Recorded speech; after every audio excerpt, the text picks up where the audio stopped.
सत श्री अकाल जी। प्रोग्राम चर्चा ਦੇ ਵਿੱਚ ਤੁਹਾਡਾ ਸਵਾਗਤ।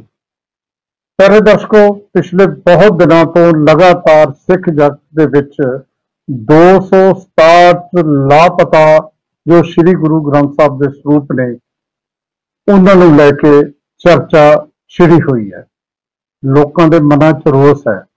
ਉਸ ਰੋਸ ਨੂੰ ਦੇਖਦੇ ਹੋਏ ਅਕਾਲ ਤਖਤ ਸਾਹਿਬ ਦੇ ਜਥੇਦਾਰ ਨੇ ਜਿਹੜੀ ਜਾਂਚ ਟੀਮ ਬਣਾਈ ਸੀ, ਉਹਨਾਂ ਨੇ ਜਾਂਚ ਕਰਨ ਤੋਂ ਬਾਅਦ ਆਪਣੀ ਜਾਂਚ ਰਿਪੋर्ट सौंप ਦਿੱਤੀ ਹੈ। ਤੇ ਕੱਲ ਜਿਹੜੀ ਅੰਤਰਿਮ ਕਮੇਟੀ ਦੀ ਮੀਟਿੰਗ ਹੋਈ, ਉਹਦੇ ਵਿੱਚ ਸ਼੍ਰੋਮਣੀ ਗੁਰਦੁਆਰਾ ਪ੍ਰਬੰਧਕ ਕਮੇਟੀ ਨੇ ਜਾਂਚ ਦੇ ਕੁਝ ਨਤੀਜੇ ਜਿਹੜੇ ਨੇ, ਕੁਝ ਫਾਈਂਡਿੰਗਸ ਉਹ ਜਨਤਕ ਵੀ ਕਰ ਦਿੱਤੀਆਂ। ਔਰ ਦੂਜੀ ਗੱਲ, ਉਹਨਾਂ ਨੇ ਇਹ ਵੀ ਕਿਹਾ ਕਿ ਜਿਹੜੇ ਅਹੁਦੇਦਾਰ ਨੇ ਉਹ 18 ਸਤੰਬਰ ਨੂੰ ਜਾ ਕੇ ਖਿਮਾ ਦੀ ਜਾਚਨਾ ਕਰਨਗੇ ਸ੍ਰੀ ਅਕਾਲ ਤਖਤ ਸਾਹਿਬ ਤੇ। ਤੇ ਜਿਹੜੀ ਗੱਲ ਖਾਸ ਉਹਨਾਂ ਨੇ ਕਹੀ ਕਿ ਜਿਹੜੇ ਪਵਨ ਸਰੂਪ ਨੇ ਨਾ ਹੀ ਗਾਇਬ ਹੋਏ ਨੇ, ਨਾ ਹੀ ਕਿਸੇ ਕਿਸਮ ਦੀ ਬੇਅਦਬੀ ਹੋਈ ਹੈ। ਇਹ ਉਹਨਾਂ ਨੇ ਜਿਹੜੀ ਗੱਲ ਕਹੀ ਹੈ, ਤੇ ਇਹ ਵੀ ਹੈਰਾਨੀ ਹੋਈ ਲੋਕਾਂ ਨੂੰ ਕਿ ਜਦੋਂ ਪਹਿਲੀ ਵਾਰ ਜਿਸ ਦਿਨ ਜਾਂਚ ਰਿਪੋर्ट ਸੌਂਪੀ ਗਈ ਸੀ, ਉਸ ਦਿਨ ਇਹ ਕਿਹਾ ਗਿਆ ਸੀ ਸ਼੍ਰੋਮਣੀ ਕਮੇਟੀ ਦੇ ਪ੍ਰਧਾਨ ਵੱਲੋਂ ਕਿ ਇਹਨਾਂ ਤੇ ਜਿਹੜੇ ਦੋਸ਼ੀ ਪਾਏ ਗਏ ਨੇ ਜਾਂਚ ਦੇ ਵਿੱਚ, ਉਹਨਾਂ ਤੇ ਫੌਜਦਾਰੀ ਕੇਸ ਜਾਂ ਕਾਨੂੰਨ ਅਨੁਸਾਰ ਕਾਰਵਾਈ ਕਰਾਂਗੇ। ਤੇ ਕੱਲ ਉਹਨਾਂ ਨੇ ਇਹ ਕਿਹਾ ਕਿ ਕਾਨੂੰਨ ਅਨੁਸਾਰ ਕਾਰਵਾਈ ਨਹੀਂ, ਸਾਡੇ ਜਿਹੜਾ ਸ਼੍ਰੋਮਣੀ ਕਮੇਟੀ ਦਾ ਐਕਟ ਹੈ ਉਹਦੇ ਮੁਤਾਬਕ ਵੀ ਕਾਰਵਾਈ ਕਰਾਂਗੇ। ਹੁਣ ਚਰਚਾ ਇਹ ਹੈ ਕਿ ਸ਼੍ਰੋਮਣੀ ਕਮੇਟੀ ਦਾ ਪ੍ਰਧਾਨ ਇਹ ਅਚਾਨਕ ਯੂ ਟਰਨ ਕਿਉਂ ਲੈ ਰਿਹਾ ਹੈ। ਮੈਂ ਕੋਈ ਜ਼ਿਆਦਾ ਟਾਈਮ ਨਹੀਂ ਲੈਂਦਾ, ਕਿਉਂਕਿ ਅੱਜ ਸਾਡੇ ਨਾਲ ਜਿਹੜੀ ਉਹ ਜਾਂਚ ਕਮੇਟੀ ਹੈ ਉਹ ਵੀ ਚਰਚਾ 'ਚ ਸ਼ਾਮਲ ਹੋਏਗੀ। ਲੇਕਿਨ ਉਸ ਤੋਂ ਪਹਿਲਾਂ ਮੈਂ ਤੁਹਾਨੂੰ ਜੋ ਯੂ ਟਰਨ ਲੈ ਰਹੇ ਨੇ ਜਾਂ ਪਹਿਲਾਂ ਜੋ ਕਿਹਾ ਪ੍ਰਧਾਨ ਸਾਹਿਬ ਨੇ, ਦੋਨੇ ਉਹਨਾਂ ਦੀ ਗੱਲ ਸੁਣਾਉਣਾ ਹੈ। ਉਸ ਤੋਂ ਬਾਅਦ ਫਿਰ ਆਪਾਂ ਅਗਲੀ ਗੱਲ ਕਰਦੇ ਹਾਂ। ਤੁਸੀਂ ਦੇਖੋ ਕੀ ਕਰ ਰਹੇ ਨੇ, ਐਕਸ਼ਨ ਬਾਰੇ ਕੀ ਕਹਿ ਰਹੇ ਨੇ ਸ਼੍ਰੋਮਣੀ ਕਮੇਟੀ ਦੇ ਪ੍ਰਧਾਨ। श्री गुरु ग्रंथ साहिब जी के पावन स्वरूप ना गायब होया, ना ही किसी तरह की कोई बेअदबी हुई है। केवल कुछ संबंधित कर्मचारियों वालों ਜਿਹੜੇ श्री गुरु ग्रंथ साहिब जी के पावन स्वरूप संगतां नूं दे दिते जाते रहे, वो लालच बस उसकी भेटा जमा नहीं कराई गई ਅਤੇ ਉਸ ਨੂੰ ਰਿਕਾਰਡ ਵਿੱਚ ਦਰਜ ਨਹੀਂ ਕੀਤਾ ਗਿਆ, ਸਗੋਂ ਆਪਣੇ ਨਿੱਜੀ ਹਿੱਤਾਂ ਲਈ ਵਰਤਦੇ ਰਹੇ, ਜਿਹਦਾ ਜ਼ਿਕਰ ਜਾਂਚ ਕਮਿਸ਼ਨ ਦੀ ਰਿਪੋਰਟ ਵਿੱਚ ਵੀ ਸਾਹਮਣੇ ਆਇਆ, ਜੋ ਕਿ ਉਹ ਰਿਪੋਰਟ ਵਿੱਚ ਦਰਜ ਹੈ। ਮੈਂ ਸੰਗਤਾਂ ਨੂੰ ਵਿਸ਼ਵਾਸ ਦਿਵਾਉਂਦਾ ਹਾਂ ਕਿ ਸ਼੍ਰੋਮਣੀ ਗੁਰਦੁਆਰਾ ਪ੍ਰਬੰਧਕ ਕਮੇਟੀ ਜਿਸ ਉਦੇਸ਼ ਨੂੰ ਮੁੱਖ ਰੱਖ ਕੇ ਹੋਂਦ ਵਿੱਚ ਆਈ ਸੀ, ਉਸ ਸੋਚ ਦੇ ਪਹਿਰਾ ਦਿੰਦਿਆਂ ਬੇਨਜ਼ੀਆਂ ਕਰਨ ਵਾਲੇ ਕਰਮਚਾਰੀਆਂ ਨੂੰ ਸ਼੍ਰੋਮਣੀ ਕਮੇਟੀ ਦੇ ਐਕਟ ਅਧੀਨ ਅਦਾਰੇ ਵਿੱਚ ਰਹਿੰਦਿਆਂ ਪੰਥਕ ਪਰੰਪਰਾਵਾਂ ਤੇ ਰਵਾਇਤਾਂ ਦੇ ਅਨੁਕੂਲ ਸਖਤ ਸਜ਼ਾ ਦੇਵਾਂਗੇ ਅਤੇ ਯਕੀਨੀ ਬਣਾਵਾਂਗੇ ਕੋਈ ਵੀ ਕਰਮਚਾਰੀ ਅੱਗੇ ਤੋਂ ਇਹੋ ਜਿਹੀ ਜ਼ਰੂਰਤ ਨਾ ਕਰ ਸਕੇ। ਕਿ ਅੰਤਰ ਕਮੇਟੀ ਇਸ ਗੱਲ ਦੀ ਧਾਰਨੀ ਹੈ ਕਿ ਸ਼੍ਰੋਮਣੀ ਗੁਰਦੁਆਰਾ ਪ੍ਰਬੰਧਕ ਕਮੇਟੀ ਸ੍ਰੀ ਦਰਬਾਰ ਸਾਹਿਬ ਦੇ ਕੰਮਕਾਜ ਵਿੱਚ ਕਿਸੇ ਨੂੰ ਵੀ ਦਖਲ ਦੀ ਆਗਿਆ ਨਹੀਂ ਦਿੰਦੀ, ਕਿਉਂਕਿ ਸ਼੍ਰੋਮਣੀ ਗੁਰਦੁਆਰਾ ਪ੍ਰਬੰਧਕ ਕਮੇਟੀ। ਹੁਣ ਤੁਸੀਂ ਦੇਖਿਆ ਨਾ ਕਿ ਕਹਿੰਦੇ ਕਿ ਪੰਥਕ ਪਰੰਪਰਾਵਾਂ ਨਾਲ ਸਜ਼ਾ ਦੇਵਾਂਗੇ। ਪਹਿਲਾਂ ਕੀ ਕਹਿੰਦੇ ਸੀ ਉਹ ਵੀ ਸੁਣ ਲਓ। ਪਹਿਲਾਂ ਕੀ ਕਿਹਾ ਇਹਨਾਂ ਨੇ ਜਦੋਂ ਰਿਪੋਰਟ ਆਈ ਸੀ, ਉਦੋਂ ਕਹਿ ਰਹੇ ਸੀ ਕਾਨੂੰਨ ਮੁਤਾਬਕ। ਦੇਖੋ ਕੀ ਕਹਿ ਰਹੇ। ਜਾਂਚ ਰਿਪੋਰਟ ਅਨੁਸਾਰ ਹੇਠ ਲਿਖੇ ਫੈਸਲੇ ਜਿਹੜੇ ਨੇ ਉਹ ਲਏ ਗਏ ਨੇ। ਸਰਦਾਰ ਕਮਲਜੀਤ ਸਿੰਘ ਜੀ CGL ਸਹਾਇਕ ਸੁਪਰਵਾਈਜ਼ਰ, ਜੋ ਪਹਿਲਾਂ ਸੇਵਾ ਮੁਕਤ ਹੋ ਚੁੱਕਾ ਹੈ, ਇਹਨਾਂ ਦੇ ਫੰਡ ਰਿਲੀਜ਼ ਕਰਨ ਤੋਂ ਤੁਰੰਤ ਰੋਕ ਲਗਾਈ ਜਾਂਦੀ ਹੈ ਤਾਂ ਜੋ ਬਣਦੀ ਰਿਕਵਰੀ ਕੀਤੀ ਜਾ ਸਕੇ ਅਤੇ ਰਿਕਾਰਡ ਵਿੱਚ ਹੇਰਾਫੇਰੀ, ਖੁਰਦ-ਬੁਰਦ, ਧੋਖਾਧੜੀ ਦਾ ਫੌਜਦਾਰੀ ਪਰਚਾ ਦਰਜ ਕਰਵਾਇਆ ਜਾਵੇਗਾ। ਬਾਜ ਸਿੰਘ ਕਲਰਕ, ਇਹਨਾਂ ਨੂੰ ਤੁਰੰਤ ਸਰਵਿਸ ਤੋਂ ਡਿਸਮਿਸ ਕੀਤਾ ਜਾਂਦਾ ਹੈ। ਇਸ ਦੇ ਖਿਲਾਫ ਸਰਦਾਰ ਕਮਲਜੀਤ ਸਿੰਘ ਦੇ ਨਾਲ ਫੌਜਦਾਰੀ ਦਾ ਪਰਚਾ ਦਰਜ ਕਰਵਾਇਆ ਜਾਵੇਗਾ। ਤੁਸੀਂ ਦੇਖ ਲਿਆ ਨਾ, ਫੌਜਦਾਰੀ ਦਾ ਮਤਲਬ ਕ੍ਰਿਮੀਨਲ। ਤੇ ਅੱਜ ਕਹਿੰਦੇ ਨਹੀਂ ਅਸੀਂ ਪੰਥਕ ਪਰੰਪਰਾਵਾਂ। ਇਹ ਕਿਉਂ ਜਿਹੜਾ ਯੂ ਟਰਨ ਲੈਂਦੇ ਨੇ? ਇਹ ਆਪਣੇ ਆਪ 'ਚ ਇਹ ਵੱਡੀ ਗੱਲ ਹੈ। ਤੇ ਕਰਦੇ ਹਾਂ ਚਰਚਾ, ਨਾਲੇ ਆਪਾਂ ਪੁੱਛਦੇ ਹਾਂ ਡਾਕਟਰ ਈਸ਼ਰ ਸਿੰਘ ਹੋਰਾਂ ਨੂੰ कि उन्होंने जदों उन्होंने कमेटी ने जांच की किस किस्म दी उन्होंने मुश्किलां सामने आईयां। मैं थोड़ा तारुफ कराउणा। सब तो पहला उन्होंने नाल साडे नाल शामिल ने डॉक्टर ईशर सिंह एडवोकेट साहब जिहड़े जांच कमेटी की अगवाई की ते नाल उन्हां दे एडवोकेट डॉक्टर हरप्रीत कौर शामिल से ते हरलीन कौर जिहड़े सीए ने ये भी जिहड़े जांच कमेटी के मैंबर सी ये साडे नाल ने अज ते नाल ने साडे सिख चिंतक डॉक्टर बलकार सिंह जी जिहड़े पंजाबी यूनिवर्सिटी पटियाला के श्री गुरु ग्रंथ साहब विभाग के मुखी रहे ने ते नाल पंजाबी यूनिवर्सिटी पटियाला के पोलिटिकल साइंस के साबका मुखी डॉक्टर केस सिंह ते पंजाब स्कूल एजुकेशन बोर्ड के चेयरमैन सियासी माहर साडे नाल शामिल ने। तुहाडा सब दा स्वागत इस प्रोग्राम। डॉक्टर बलकार सिंह, इस तो पहला कि मैं डॉक्टर ईशर सिंह होरां कोल जावां उन्हां नाल कोई गलबात करां, मैं पहला तुहाडे कोल आउणा है। मैं तुहानूं ये सवाल पुछदा कि जिहड़ी गल तुसीं सुनी हुण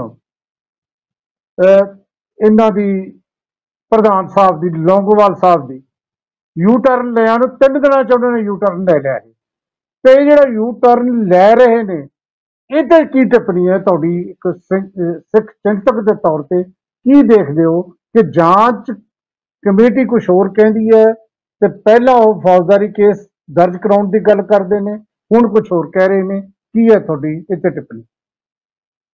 वाहिगुरू जी का खालसा वाहिगुरू जी की फतेह। वालिया साहब, मैं समझदा कि पहली टिप्पणी जिहड़ी है वो मेरे मुताबक रिपोर्ट पढ़न तो बिना सी ते दूजी जिहड़ी टिप्पणी है और रिपोर्ट पढ़ के है।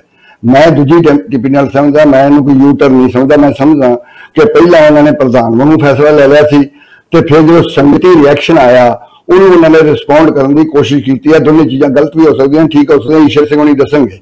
मैं समझदा कि एक जी पोलिटिकल एंगल जरा है और वो ये है कि जे वो जाते हैं क्रिमिनल साइड से फिर वो जी थानेदार की पहली हैगी FIR वो सामने आ जाती है।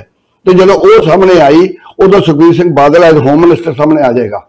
इस करके उन्होंने अपन प्रॉब्लम ने सियासी प्रॉब्लम भी ने, पर जे उन्होंने हुण जी गल कही है कि असी मतलब मैं समझदा कि ये इनक्वायरी जी है ये सिखां की एक अंदर खाते हुई जी साडी काले माले सी उन्हां बारे एक गुरसिख ने फैसला लेना सी भी की करिए, इनू क्रिमिनल विच नहीं सी पाउणा चाहिए। असीं J1 तो ही कह रहे हैं, पर जो वो बाहर निकल आए ने तो मतलब इनू पंथक तौर पर असीं घर दा मामला घर च हल करने वाले पासे नूं तुर पैने आ ते साडे कोल उहदे कोल बड़े साधन ने। साडे कोल अकाल तख्त है, अकाल तख्त की कचहरी 18 नूं माफी मंग ही रहे हैं ते बाकी ये ईशर सिंह नहीं दसणगे भी उन्होंने क्रिमिनल रिकमेंड की हुई है। मतलब मैं समझदा मेरी ते मैनू ते जे मैं कहना भी इंक्वायरी जी है ना ये मतलब इन वे हुण इस वेले ये बन गई है कि ये बेअदबी है कि ये बेईमानी है। जे असीं बेअदबी कहने तो ये बरगाड़ी नाल जुड़ जाएगी जाके, वो नहीं जुड़ने देना चाहता कोई भी सिख। हुण ये जिहड़ा सिख सियासतदान है इस करके जिहड़े जुड़ना मतलब जिहड़ी हुण बेईमानी का केस आ रहा है, जे वो बेईमानी का केस आता है तो असीं अंदर वेख लांगे कि अंदर बैठे हुए बंदे ने जिहड़ी बेईमानी की और नैतिकता विच दे घेरे कित्थे काउंदी है, कानून दे घेरे कित्थे काउंदी है। जी डॉक्टर बलकार सिंह जी तुहाडी टिप्पणी आ गई। मैं कुछ सवाल ने जिहड़े लोकां दे मनां दे वो डॉक्टर ईशर सिंह एडवोकेट साहब नूं पुछना चाहुंदा।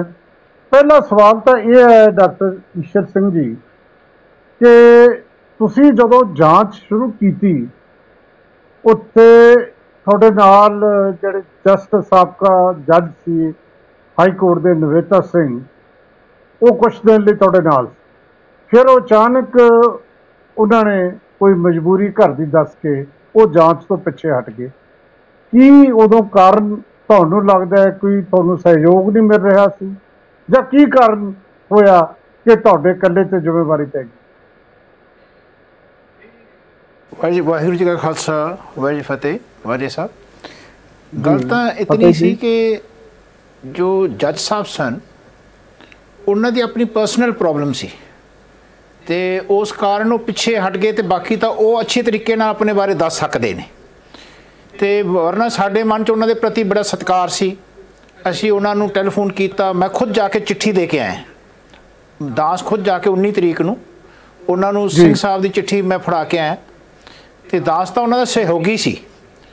तो उस तो बाद असी सीधा अमृतसर चाप चले गए 21 तरीक नूं। तो 21 तरीक नूं अमृतसर जिस वेले असीं जाके खोज की विचार की तो साडे मन च ये सी कि अरदास करके आरंभ करिए।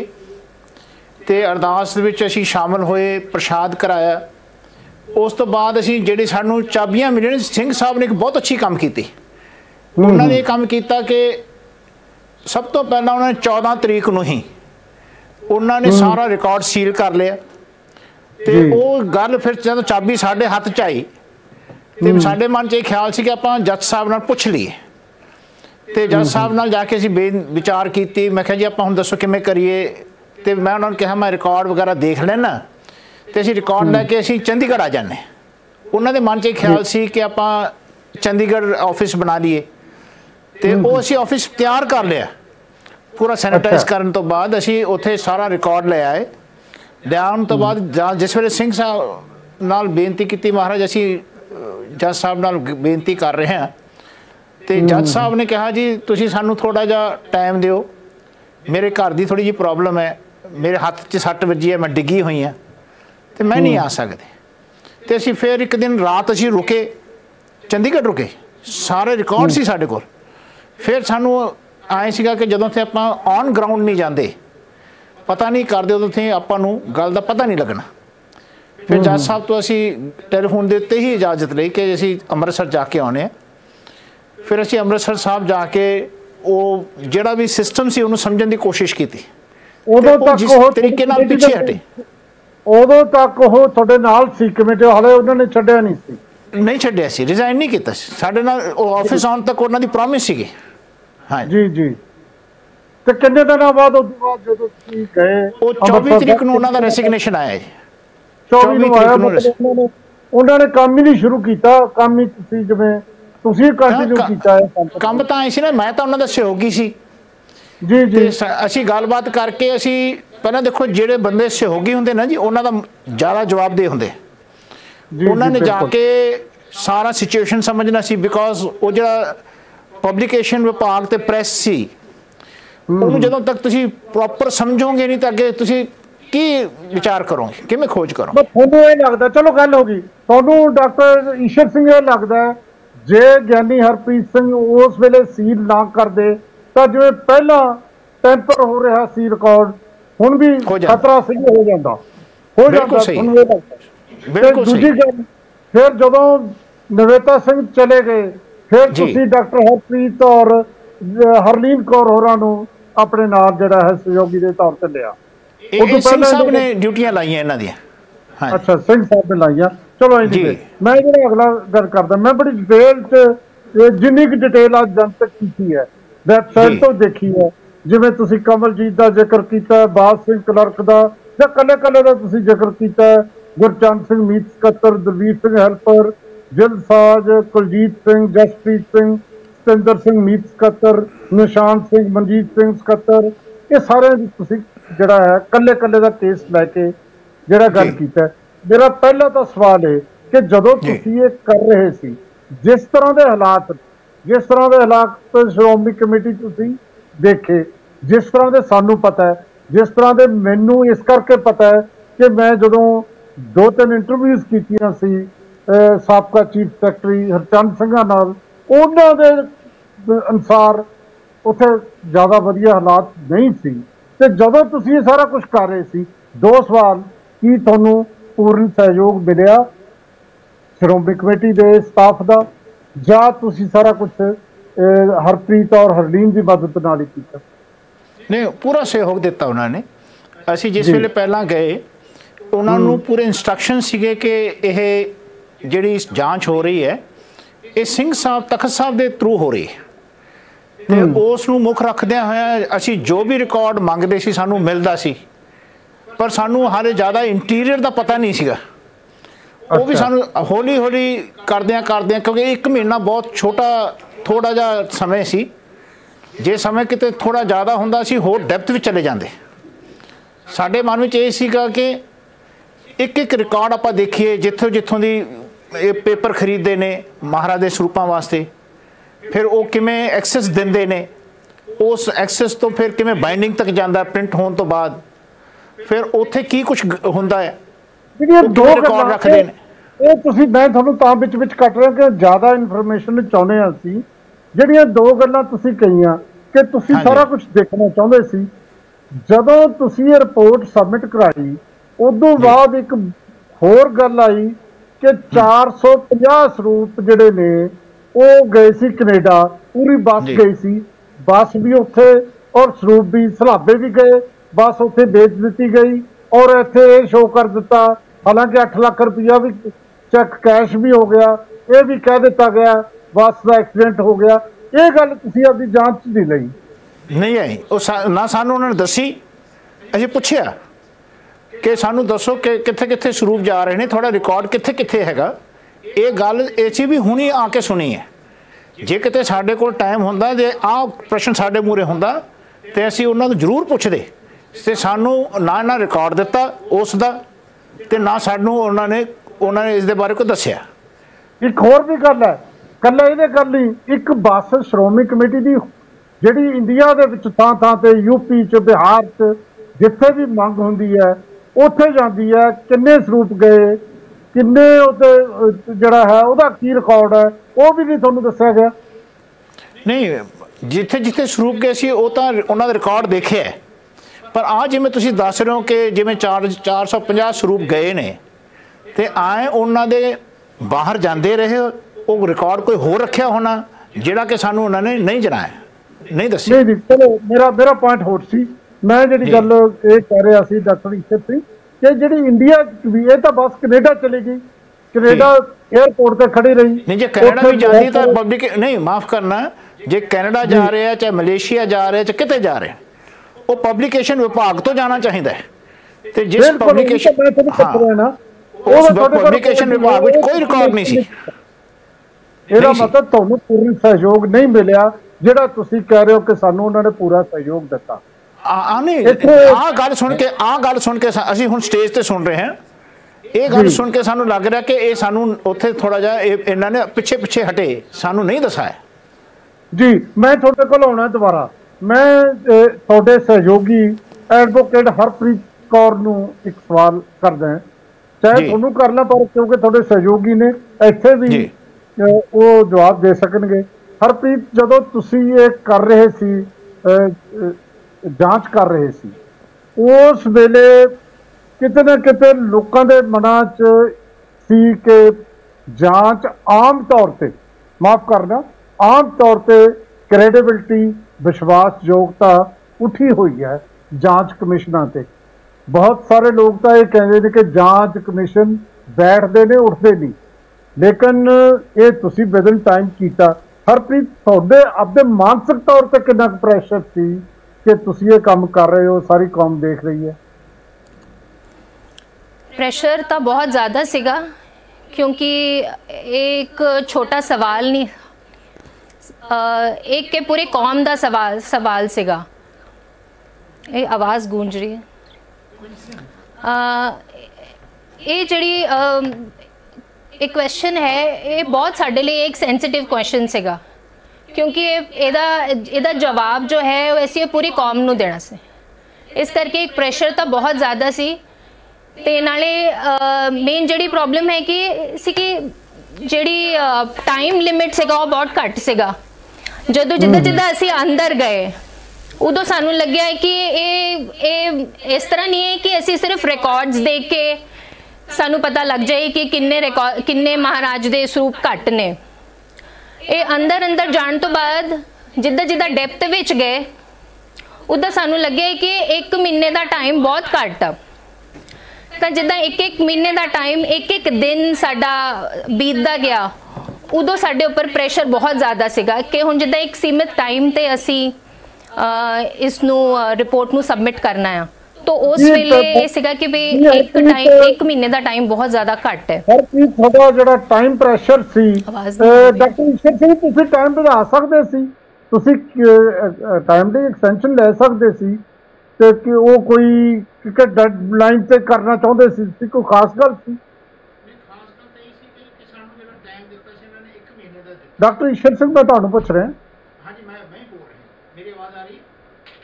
ਹਾਂਜੀ, ਹਾਂ, ਪਰ ਘੱਟ ਆ ਰਹੀ ਹੈ। ਰਿਲੇ ਕਰ ਰਹੇ ਨੇ, ਪਰ ਆਏ ਕਿ ਅਸੀਂ ਟਾਈਮ ਚਾਹੁੰਦੇ ਸੀ, ਸਾਨੂੰ ਟਾਈਮ ਮਿਲੇ, पर साडे मन च ये सीगा कि 1 महीने दे विच आपां ने कंकलूड करना है, तो सानू कोई दूजे पासे hunगारा नहीं मिलिया कि इहनूं आपां टाइम होर वधा दईए, फिर असीं चुप कर गए। ते सानू आए सीगे 1 महीने रिपोर्ट दित्ती है, जिहड़ी रिपोर्ट दित्ती है तुसीं, आर यू सैटिस्फाइड कि जिन्ना जिहड़ा तुसीं चाहुंदे सी पूरा करता? देखो जिहड़ा चाहुंदे सी नहीं कह सकते, पर असीं 1100 तकरीबन 1100 पेज की रिपोर्ट है। तुसीं इमेजिन करो कि 1 महीने दे विच बनाउणी, पहलां तां लोकां दे गवाह लैने, रजिस्टर्स देखने, लेजर्स देखने, फिजिकल चैक करना, उन्हां दे बयान लैण वास्ते असीं कदे चंडीगढ़ जांदे, कदे विटनेस दे कोल दमदमा साहब या फाजिलका जांदे। हाँ जी, साडी बहुत ज़्यादा हैक्टिक जॉब सी, बहुत ज़्यादा हैक्टिक। असीं रात नूं 10-11 बजे सौंदे, अच्छा, ते सवेरे 2:30 बजे दरबार सुनते सी। ध्यान रखना ते सारा दिन बैठे रहंदे। एक सवाल मैं हरलीन होरां नूं करना चाहुंदा है। हरलीन जी, तुसीं सीए दे तौर ते ਜਿਹੜੇ ਨਾਲ ਸੀ, ਹਰਲੀਨ ਕੌਰ ਜੀ, ਤੁਹਾਡਾ ਕੰਮ ਜਿਵੇਂ ਆ ਤੁਸੀਂ ਕੋਹਲੀ ਸਾਹਿਬ ਵਾਲੀ ਜਿਹੜੀ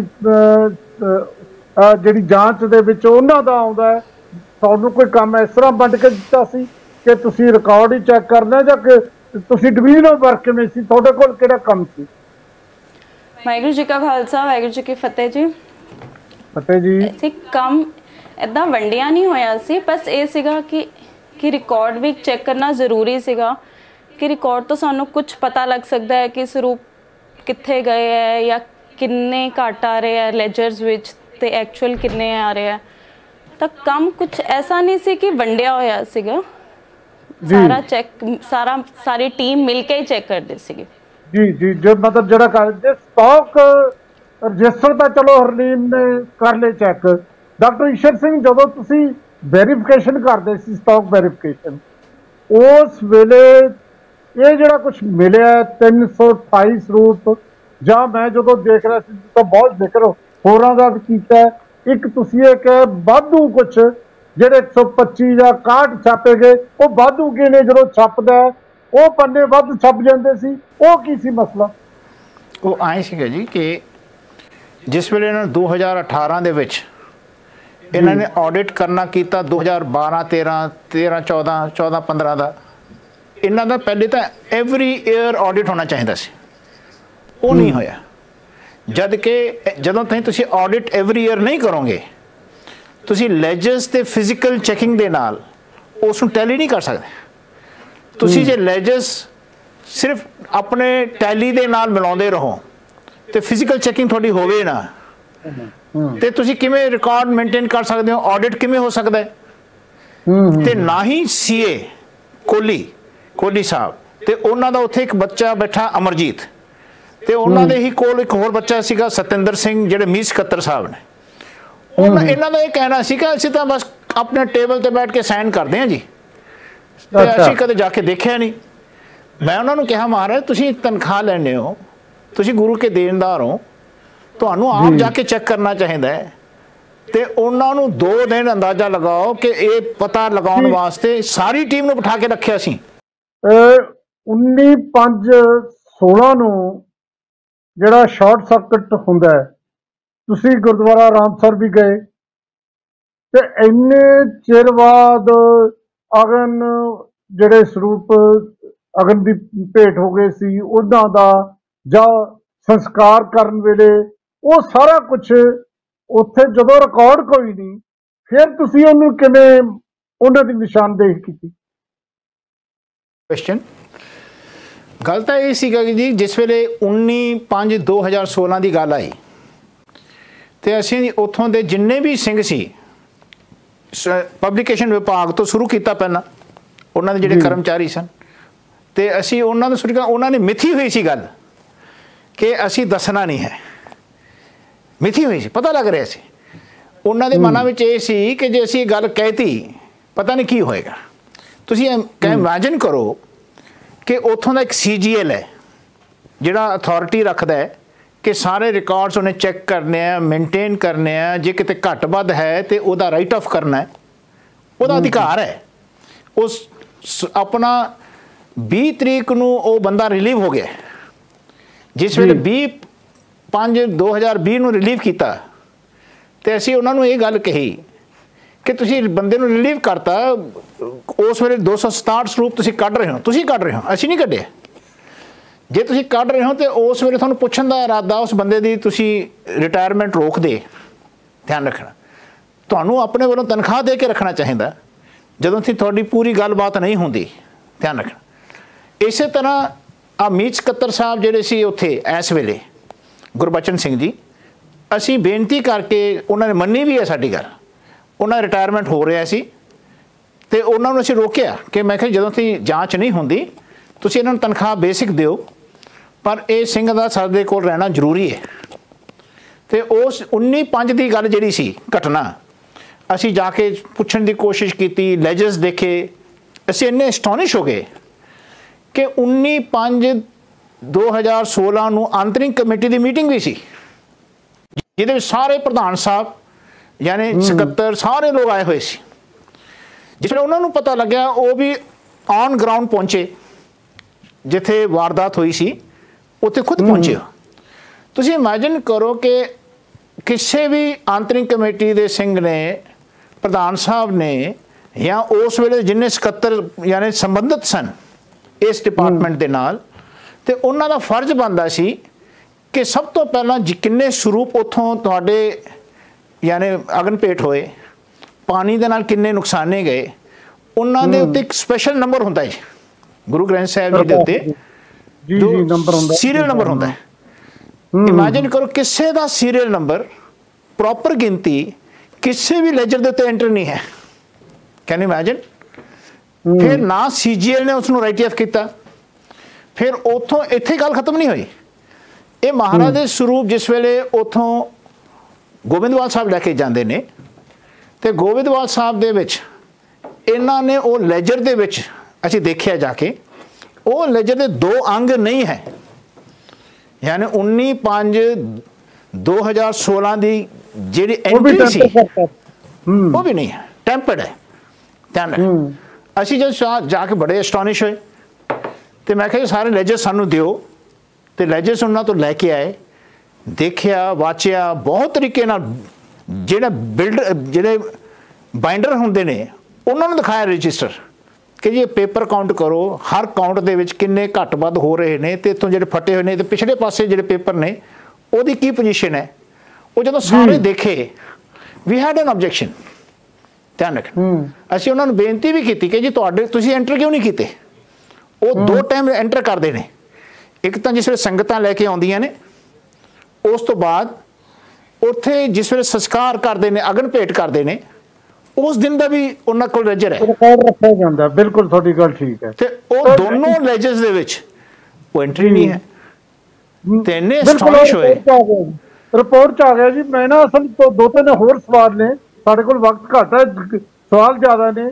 ਹੁਣ ਜਿਹੜੇ ਲੋਕਾਂ ਦੇ ਮਨਾਂ 'ਚ ਇੱਕ ਵੱਡਾ ਸਵਾਲ ਹੈ, ਕਿੰਨੇ ਸਰੂਪ 328, 267 ਜਾਂ ਜਿਹੜੇ ਤੁਸੀਂ ਕਿ 125, ਇਹ ਕਿੰਨੇ ਟੋਟਲ ਸਰੂਪ ਨੇ ਜਿਹੜੇ ਤੁਸੀਂ ਤੁਹਾਡੀ ਜਾਂਚ ਕਮੇਟੀ ਦੱਸ ਰਹੀ ਹੈ ਕਿ ਜਿਨ੍ਹਾਂ ਦਾ ਕੋਈ ਰਿਕਾਰਡ ਨਹੀਂ, ਕੁਝ ਨਹੀਂ ਪਤਾ ਕਿੱਥੇ ਗਏ ਨੇ?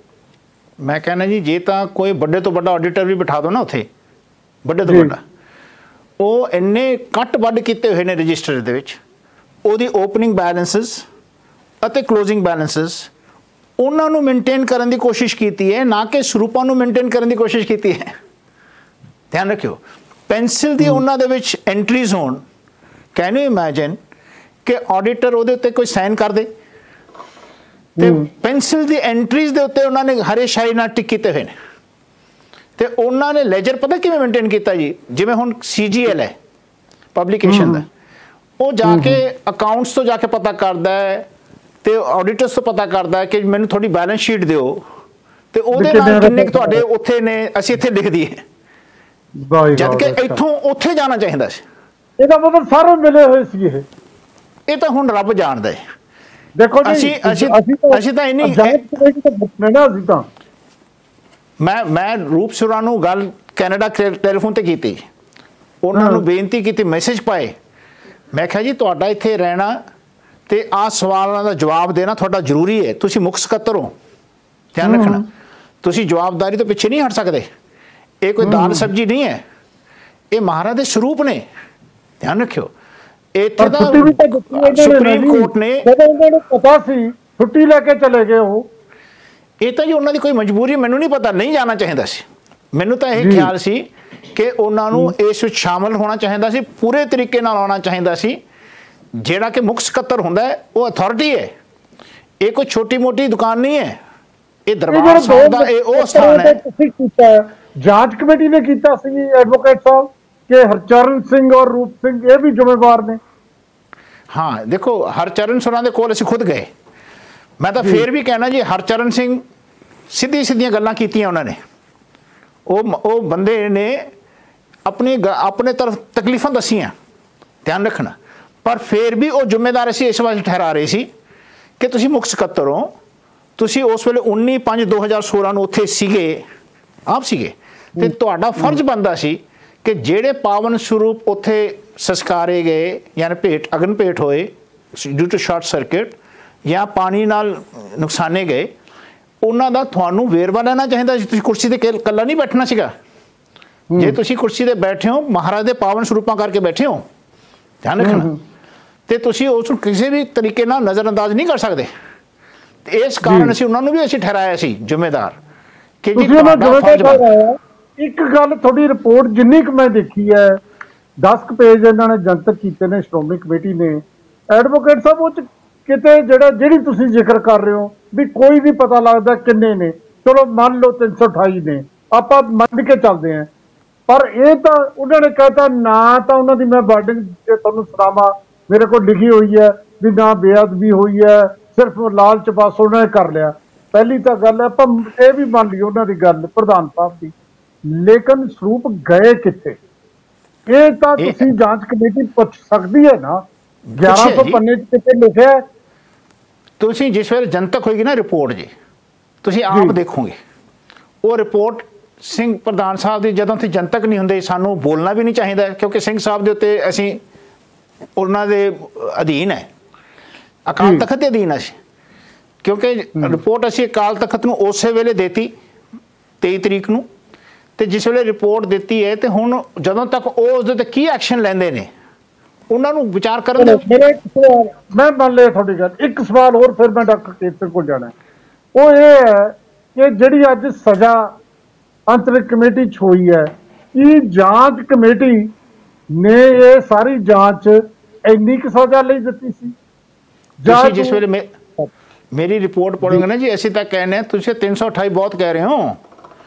ਇੱਕ ਸਰੂਪ ਇੱਕ ਅੰਗ ਜੇ ਉਹ ਵੀ ਕਿਤੇ ਮਿਸਪਲੇਸ ਹੋ ਰਿਹਾ, ਤੁਹਾਡੇ ਰਿਕਾਰਡ ਵਿੱਚ ਐਂਟਰੀ ਨਹੀਂ ਹੋ ਰਹੀ, ਤੁਸੀਂ ਜਵਾਬ ਦਿਓ, ਧਿਆਨ ਰੱਖਣਾ। ਇਹ ਮਹਾਰਾਜ ਦੀ ਗੱਲ ਹੈ। ਇੱਥੇ ਤਾਂ ਇੱਕ ਸ਼ਬਦ ਮੇਰੇ ਪ੍ਰਾਨ ਵਸਤ ਹੈ ਬਹੁਤ ਜਨਮ ਨਾ ਆਵਾ। ਇੱਥੇ ਤਾਂ ਮਹਾਰਾਜ ਦੀ ਉਹ ਬਾਣੀ ਹੈ ਜਿਹੜੀ ਮਹਾਰਾਜ ਦਾ ਇੱਕ ਸ਼ਬਦ ਜਿੱਥੇ ਮਹਾਰਾਜ ਉਚਾਰਨ ਕਰਦੇ ਤੇ ਉਹ ਗੁਰੂ ਸੀ, ਸ਼ਬਦ ਗੁਰੂ ਸੀ। ਐਸਾ ਇਕੱਤਰਿਤ ਕੀਤਾ ਹੋਇਆ ਸਰੂਪ ਉਹ ਰਾਮਸਰ ਦਾ ਸਥਾਨ ਹੈ ਤੇ ਗੁਰੂ ਨੂੰ ਵੇਚਿਆ ਜਾ ਰਿਹਾ, ਉਹ ਵੀ ਚੋਰੀ। ਦੇਖੋ ਹਰ ਚੀਜ਼ ਦੇਖੋ ਚਾਹੇ ਜਿਵੇਂ ਮਰਜ਼ੀ ਕਰ ਰਹੇ ਨੇ, ਇਹ ਚੋਰੀ ਹੈ। ਇਹ ਮਹਾਰਾਜ ਦੇ ਦਰ ਦੇ ਉੱਤੇ ਬਿਲਕੁਲ ਸਹੀ ਗੱਲ ਨਹੀਂ, ਇਹ ਗੁਰਮਤ ਅਨੁਸਾਰ ਬਿਲਕੁਲ ਸਹੀ। ਪਰ ਇੱਕ ਗੱਲ ਸਾਡੀ ਯਾਦ ਰੱਖਣਾ ਕਿ ਤਖਤ ਸਾਹਿਬ ਸਾਡੇ ਵਾਸਤੇ ਇਸ ਵਾਸਤੇ ਬਣਿਆ ਹੋਇਆ ਸੀ, ਅਸੀਂ ਤਾਂ ਲੋਕਾਂ ਦੇ ਫੈਸਲੇ ਕਰਦੇ ਸੀ, ਅਸੀਂ ਇਹ ਫੈਸਲਾ ਕਿਉਂ ਨਹੀਂ ਕਰ ਸਕਦੇ? ਸਾਨੂੰ ਇਹ ਮੌਕਾ ਤਖਤ ਸਾਹਿਬ ਨੂੰ ਦੇਣਾ ਚਾਹੀਦਾ ਹੈ, ਧਿਆਨ ਰੱਖਣਾ। ਸਾਡੇ ਵਾਸਤੇ ਦਿੱਲੀ ਸਰਕਾਰ ਜਾਂ ਦੂਜੀ ਸਰਕਾਰ ਵੱਡੀ ਨਹੀਂ ਹੈ, ਯਾਦ ਰੱਖਣਾ। ਯਾਨੀ ਉਹ ਪਹਿਲਾਂ ਤਖਤ ਸਾਹਿਬ ਤੇ ਆਉਂਦੇ ਸੀ, ਸਾਡੇ ਇੱਥੇ ਸਾਡੇ ਨਿਆਂ ਹੁੰਦਾ ਸੀ। ਅਸੀਂ ਚਾਹੁੰਦੇ ਹਾਂ ਕਿ ਮੌਕਾ ਦਿੱਤਾ ਜਾਵੇ। ਇਹ ਵੀ ਲਿਖਿਆ ਸੀ, ਅਸੀਂ ਇਹ ਵੀ ਲਿਖਿਆ ਹੈਗਾ ਕਿ ਗੁਰੂ ਮਹਾਰਾਜ ਦੇ ਸਰੂਪ ਨੂੰ ਜੁਰਿਸਟਿਕ ਪਰਸਨ ਮੰਨਿਆ ਗਿਆ 2000 ਵਿੱਚ ਸੁਪਰੀਮ ਕੋਰਟ ਨੇ। ਤੁਸੀਂ 2008 ਦਾ ਇੱਕ ਐਕਟ ਬਣਾਇਆ ਹੈ, ਉਹ ਵੀ ਪੰਜਾਬ ਸਟੇਟ 'ਚ ਬਣਿਆ ਹੈ, ਤੇ ਇਹ ਪਾਵਨ ਸਰੂਪਾਂ ਦੇ ਸਤਿਕਾਰ ਵਾਸਤੇ ਹੀ ਬਣਿਆ ਹੈ। ਇਹਦਾ ਤੁਹਾਨੂੰ ਬਹੁਤ ਧਿਆਨ ਰੱਖ ਕੇ, ਤੁਹਾਡੇ ਕੋਲ ਦੇਖੋ ਕਿੰਨੀ ਟਾਸਕ ਫੋਰਸ ਹੈ, ਤੁਹਾਡੇ ਕੋਲ ਕਿੰਨੇ ਦੂਜੇ ਬੰਦੇ ਨੇ, ਆਪਣੇ ਫਲਾਈਂਗ ਦੇ ਸਕਾਡ ਹੈ। ਅਸੀਂ ਕਹਿੰਦੇ ਤੁਸੀਂ ਉਹਨਾਂ ਨੂੰ ਲਾਓ, ਜਿੱਥੇ ਜਿੱਥੇ ਸਰੂਪ ਗਏ ਨੇ ਤੁਸੀਂ ਫੇਰ ਕਮਲਜੀਤ ਨੂੰ ਬੁਲਾਓ।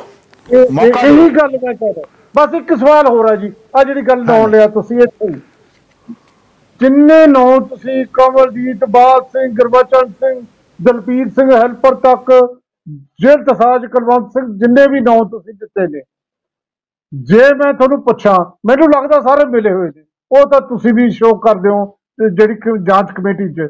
ਲੇਕਿਨ ਜੇ ਮੈਂ ਤੁਹਾਨੂੰ ਪੁੱਛਾਂ ਸਭ ਤੋਂ ਵੱਡਾ ਜਿਹੜਾ ਕਲਪ੍ਰੇਟ ਜਾਂ ਗੁਨਾਹਗਾਰ ਕੌਣ ਹੈ? देखो जी, इस वेले केवल कमलजीत सिंह नहीं है, इन्हां दे नाल नीचों तो लैके उपर तक मैं ठहरावांगा।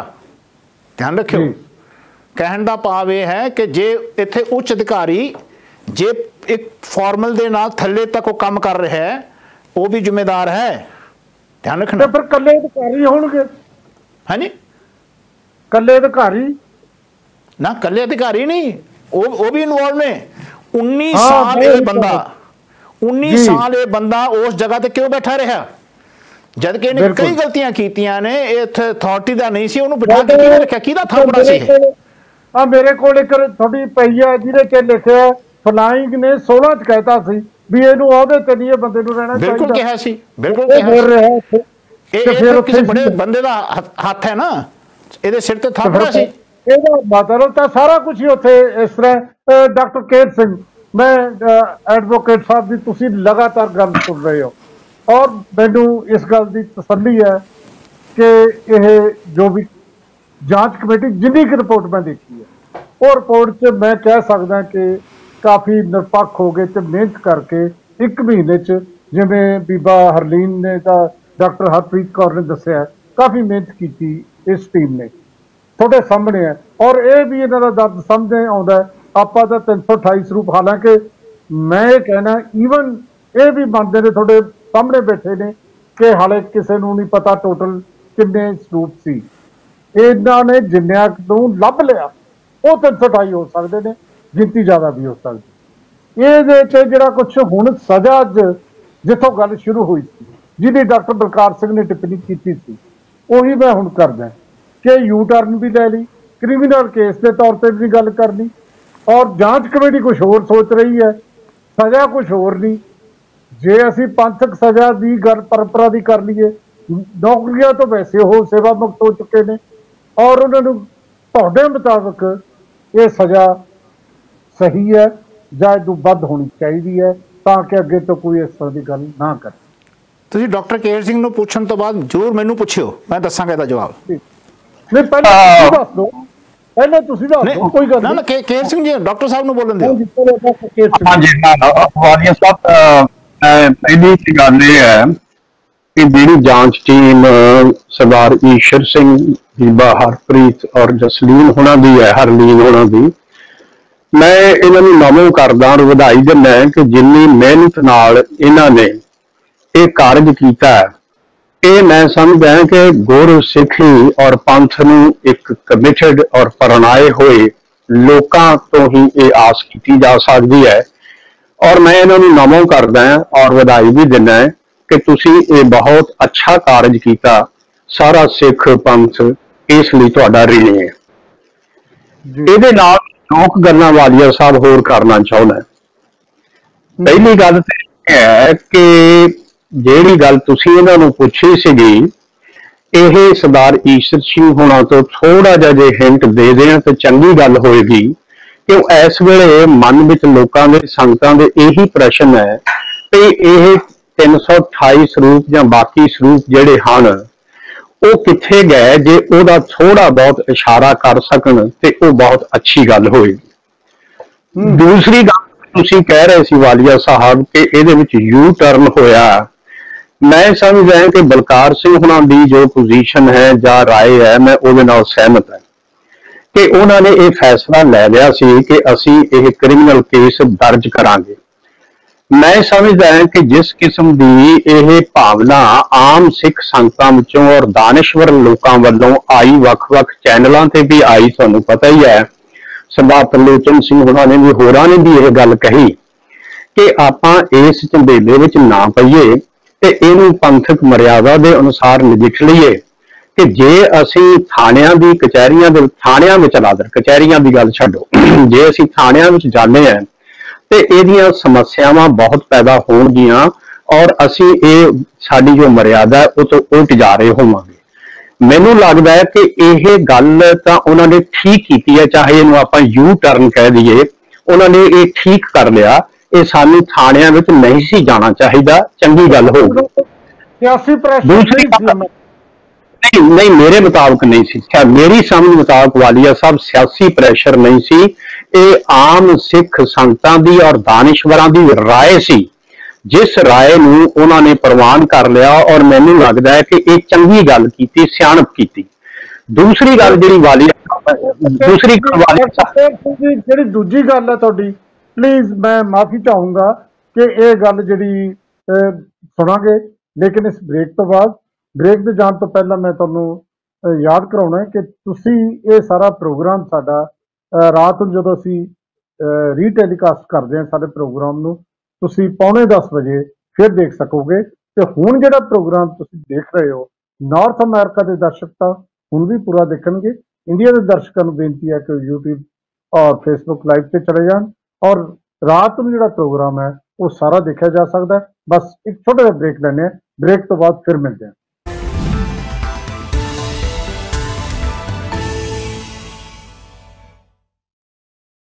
वालिया साहब, मेरी समझ मुताबिक जो SGPC ने ਜਿਹੜਾ दूसरी बार फैसला लिया ਉਹਦੇ ਵਿੱਚ ਜਿਹੜਾ ਉਹਨਾਂ ਨੇ ਕਿਹਾ ਕਿ ਪੰਥਕ ਮਰਿਆਦਾ ਮੁਤਾਬਕ ਅਸੀਂ ਜੋ ਹੈ ਐਕਸ਼ਨ ਲਾਂਗੇ, ਉਹਦੇ ਵਿੱਚ ਇਹ ਕਿਤੇ ਗੱਲ ਨਹੀਂ ਹੈ ਕਿ ਜਿਹੜੇ ਅਸੀਂ EMPLOYEES ਦਾ ਕੋਈ ਕਸੂਰ ਹੈਗਾ, ਜਿਨ੍ਹਾਂ ਨੂੰ ਮੁਅੱਤਲ ਕੀਤਾ ਗਿਆ ਜਾਂ ਨੌਕਰੀਆਂ ਕੱਢਿਆ ਗਿਆ ਹੈ, ਉਹਦੇ ਤੇ ਐਕਸ਼ਨ ਨਾ ਲੈਣ ਦੀ ਗੱਲ ਕਿਤੇ ਨਹੀਂ ਹੈ। ਐਕਸ਼ਨ ਉਹਨਾਂ ਤੋਂ ਬਰਕਰਾਰ ਰਹੇਗਾ, ਲਿਆ ਜਾਏਗਾ। ਉਹ ਜਿਹੜੀ ਜਾ ਕੇ ਹੋਣੀ ਹੈ ਉਹ ਬੇਅਦਬੀ ਵਾਲੇ ਮਾਮਲੇ ਤੇ ਜਦੋਂ ਸਾਰਿਆਂ ਨੇ ਜਾ ਕੇ ਮਾਫੀ ਮੰਗਣੀ ਹੈ, ਉਹਦੇ ਵਿੱਚ ਇਹ ਵੀ ਸ਼ਾਮਲ ਹੋਣਗੇ ਔਰ ਐਗਜ਼ੈਕਟਿਵ ਵੀ ਸ਼ਾਮਲ ਹੋਏਗੀ, ਜਿਹੜੀ ਉਸ ਵੇਲੇ ਦੀ ਜਦੋਂ ਇਹ ਬੇਅਦਬੀ ਦੀ ਘਟਨਾ ਸਾਡੇ ਸਾਹਮਣੇ ਆਈ।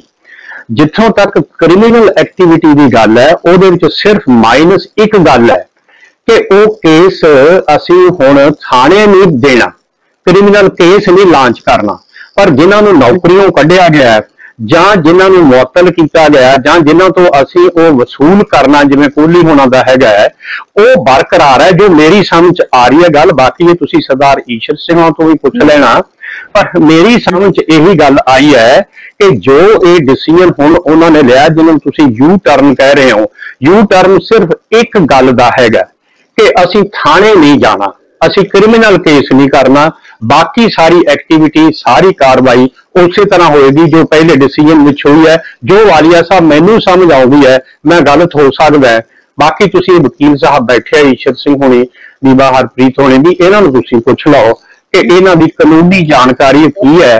ਤੇ ਮੇਰੀ ਸਮਝ ਇਸ ਤਰ੍ਹਾਂ ਸਿੰਘ ਜੀ, ਡਾਕਟਰ ਕੇਰ ਸਿੰਘ ਜੀ, ਕਿਤੇ ਵੀ ਪ੍ਰਧਾਨ ਸਾਹਿਬ ਨੇ ਇਹ ਨਹੀਂ ਕਿਹਾ ਜਿਹੜਾ ਮੈਂ ਡਾਕਟਰ ਈਸ਼ਰ ਸਿੰਘ ਨੂੰ ਪੁੱਛਿਆ ਸੀ ਕਿ ਜਿਹੜੇ ਸਰੂਪ ਨੇ, ਮੰਨ ਲਿਆ ਤੁਸੀਂ ਇਹ ਕਹਿਤਾ ਕਿ ਜੀ ਲਾਲਚ ਵਾਸ ਇਹਨਾਂ ਨੇ ਕਰ ਲਿਆ, ਲੇਕਿਨ ਪਵਨ ਦੇ ਜਿਹੜੇ ਸਰੂਪ ਕੋਈ ਬੇਅਦਬੀ ਨਹੀਂ, ਸਾਰੀ ਗੱਲ ਮੰਨ ਲਈ, ਪਰ ਅਸੀਂ ਇਹ ਪੁੱਛ ਰਹੇ, ਕੌਮ ਇਹ ਪੁੱਛ ਰਹੀ ਹੈ ਗਏ ਕਿੱਥੇ ਨੇ, ਇਹ ਤਾਂ ਦੱਸੋ ਨਾ।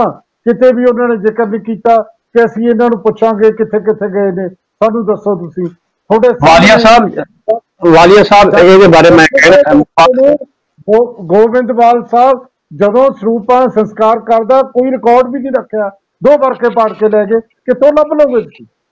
ਨਹੀਂ ਵਾਲੀਆ ਸਾਹਿਬ, ਮੇਰੀ ਬੇਨਤੀ ਇਹ ਹੈ, ਮੈਂ ਸਮਝਦਾ ਕਿ ਗਲਤ ਹੋਇਆ, ਇਹ ਰਿਕਾਰਡ ਦੇ ਵਿੱਚ ਪ੍ਰੂਵ ਹੋ ਗਿਆ। ਉਹਨਾਂ ਨੇ ਸਿਰਫ ਜਿਹੜੀ ਗੱਲ ਕਹੀ ਹੈ, ਜੋ ਮੇਰੀ ਸਮਝ ਆ ਰਹੀ ਹੈ ਕਿ ਇਹ ਜਿਸ ਤਰ੍ਹਾਂ ਆਮ ਲੋਕਾਂ ਦੇ ਵਿੱਚ ਆ ਰਿਹਾ ਸੀ ਵੀ ਇਹ ਜਿਹੜੀ ਬੇਅਦਬੀ ਵਾਲੀ ਗੱਲ ਨਹੀਂ, ਇਹ ਸਿੱਖ ਸਰੂਪ, ਗੁਰੂ ਗ੍ਰੰਥ ਸਾਹਿਬ ਦੇ ਸਰੂਪ ਜਿਹੜੇ ਹਨ ਸੰਗਤਾਂ ਵਿੱਚ ਹੀ ਗਏ ਹਨ, ਪਰ ਇਹਦਾ ਰਿਕਾਰਡ ਨਹੀਂ ਠੀਕ ਰੱਖਿਆ ਗਿਆ ਵੀ ਇਹ ਸੰਗਤਾਂ ਵਿੱਚ ਹੀ ਗਏ ਹਨ। ਮਹਾਰਾਜ ਦੇ ਜਿਹੜੇ ਸ਼ਰਧਾਲੂ ਹੈ ਉਹਨਾਂ ਕੋਲ ਹੀ ਗਏ ਹੈ।